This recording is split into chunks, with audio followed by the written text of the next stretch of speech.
Fala rapaziada, beleza? Meu nome é Pedro Vitor, eu tenho 22 anos e hoje vou conversar um pouco sobre a minha provável preparação para UENG, UEMG, Universidade Estadual de Minas Gerais ou Universidade do Estado de Minas Gerais. A verdade é que eu não sei qual é o significado real da sigla, enfim, não importa. No último vídeo eu desabafei um pouco falando sobre o estranhamento que eu tive a partir do momento em que eu realmente finalizei a bateria de provas do ano agora de 2025. Todas as pessoas que acompanharam esse processo de prestar esses vestibulares e de fazer essas provas acabou percebendo que todas as semanas eram importantes em meio a essa bateria de provas. Por quê? Todas as semanas contavam com alguma prova, com algum vestibular, com alguma tarefa importante a ser cumprida.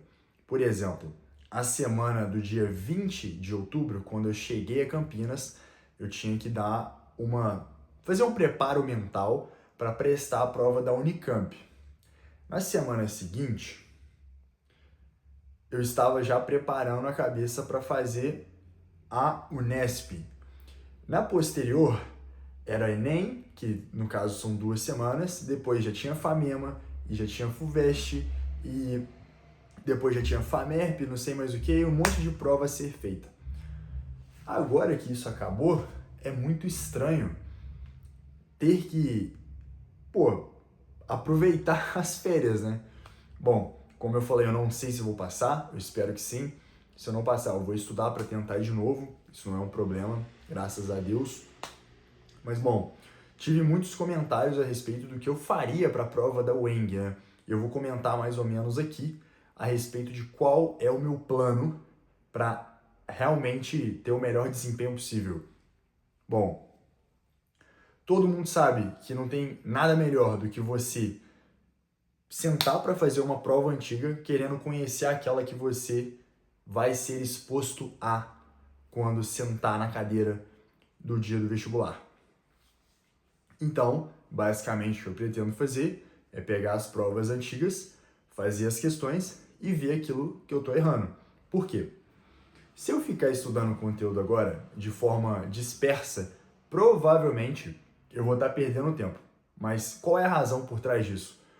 Provavelmente, se eu for estudar de forma dispersa, eu vou estudar um assunto que não cai ou que tem uma só questão lá, sendo que a prova ela é muito extensa. Em uma prova extensa, você tem assuntos mais recorrentes do que outros.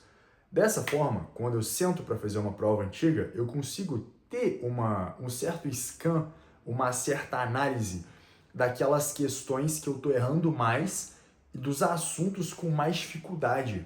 E eu pego exatamente esses assuntos aqui e ataco de uma vez para não ter falha, para não ter gap, para não ter buraco na estrada da preparação dos vestibulares. Bom, a UENG é essa última prova aí, inclusive, muito interessante em relação ao UENG, né, é que ela vai acontecer no dia 18 de janeiro. E o que isso tem a ver? Pô, é só uma data, né? Não, a verdade é que não. A verdade é que o dia 18 de janeiro é um dia posterior ao lançamento de notas do Enem e, se eu não me engano, de alguns resultados de universidades. Eu acho que a UERJ, a Estadual do Rio de Janeiro, ou do Estado do Rio de Janeiro, não sei, ela libera o resultado de revisão de notas juntamente ao resultado final com a lista dos aprovados no dia 16 de janeiro. Então, assim, vou me preparar, claro, é uma possibilidade sim, mas eu acredito que, não sei na verdade, né? Talvez não tenha nenhuma ansiedade em meio a esse processo de estudar para o UENG, mas acontece de ter, cara. E uma coisa que eu notei nessas provas aí, né, nessa bateria de provas que eu prestei, é que, cara, todos os assuntos que eu acabava errando em algum exame, se eu não fosse atrás de cobrir todo aquele conteúdo do que eu errei, eu acabava errando de novo. Um exemplo disso é a questão do Enem, em que a resposta era lisossomos. Eu acabei confundindo a função dos lisossomos com a função do retículo endoplasmático liso, e por essa razão eu errei depois de uma outra prova. Em vez de estudar aquele conteúdo de uma forma mais abrangente, de cobrir todas as possíveis lacunas que poderiam me ser cobradas futuramente, eu só fiquei naquilo ali, na especificidade da questão do Enem. E isso fez com que futuramente, em uma prova, que no caso foi a FAMERP, eu errasse. Então, eu pretendo realmente pegar uma prova antiga da UENG. Vamos lá, resumo. Vou pegar uma prova antiga da UENG do último ano agora, a imediatamente anterior a que vai ser aplicada. Vou ver quais são os meus erros. E em cima desses erros, eu vou fazer o quê? Pegar os assuntos e estudar. Como que eu vou estudar? Pô, tem a plataforma do Ferreto, tem o YouTube, tem o ChatGPT. E uma forma muito maneira, que eu pretendo, usar, chegar, extrair o máximo que eu conseguir do Ferreto. Depois que eu extrair o máximo que eu conseguir do Ferreto, pegar todas as dúvidas que eu tiver e engolir aquilo ali no ChatGPT. Conversar com o ChatGPT, mas por que isso daqui funciona dessa maneira? Vou te dar um exemplo. Dar um exemplo muito claro disso.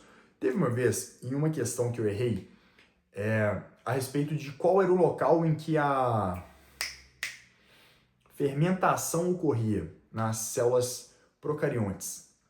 E aí a resposta era citoplasma, e então eu não sabia disso, acho que eu tinha marcado alguma outra coisa, não lembro. Foi uma questão fechada da UERJ. Cara, eu peguei isso daí e fui estudando pra caramba, eu estudei pra caramba. Eu fiquei meia hora, 40 minutos batendo conversa com o ChatGPT pra realmente nunca mais errar isso. E foi uma estratégia muito boa. Hoje, por exemplo, não erraria isso se me fosse cobrado. Então, quase um ano atrás aí já, e mantém isso na minha cabeça, de tanto que eu estudei ali no dia. Então, é uma retenção realmente por exaustão. Redação da UENG, que é uma parte muito importante. Cara, a verdade é que eu não vou fazer um preparo específico para redação. Para a UENG, eu fiz um estudo muito bom aí para as dissertativas argumentativas deste ano, de 2025, tanto para Enem quanto para as paulistas. E eu basicamente vou seguir esse mesmo esquema estrutural de escrita que eu tenho, de fazer uma introdução com uma possível alusão histórica ou a citação ali de um repertório de um livro, de um filme, de alguma obra, de algum documentário, alguma coisa assim, algum conceito histórico, algum conceito da biologia, algum conceito acadêmico, introduzir a ideia, fazer uma conexão com o tema, trazer esse assunto para os dias de hoje para eu realmente conseguir fazer uma conexão mais sólida, entrelaçar aquilo que eu estou falando no repertório, depois fazendo desenvolvimento 1 e desenvolvimento 2, desenvolvimento 1 e 2 no caso, a explicação da minha argumentação, das minhas teses, de modo a trazer um repertório, explicar por que aquilo ali é um problema, realmente amarrar tudo e, desse modo, fazer com que o texto fique totalmente conectado, fechadinho, entendeu? E na conclusão, como não existe proposta de intervenção, eu acho, na verdade, eu nem sei, preciso dar uma olhada na prova da UENG em umas redações que tenham nota total, recomendo que vocês façam isso também. E, meter bronca, eu acho que é isso. Esses são os meus planos da preparação para o UENG. Tem também a Federal de Uberlândia, mas eu acho que a prova vai ser só em abril. Tá perto, claro, mas não tá tão perto assim quanto a prova agora da UENG. No mais, rapaziada, hoje é Natal, por isso que eu tô de vermelho. Eu já tô arrumado para subir, para ver minha família. Ainda não encontrei com eles, então eu vou lá devorar aquela ceia e, aproveitar aí com os meus familiares. No mais, rapaziada, um abraço. Obrigado por assistirem a este vídeo. Fiquem com Deus. Feliz Natal.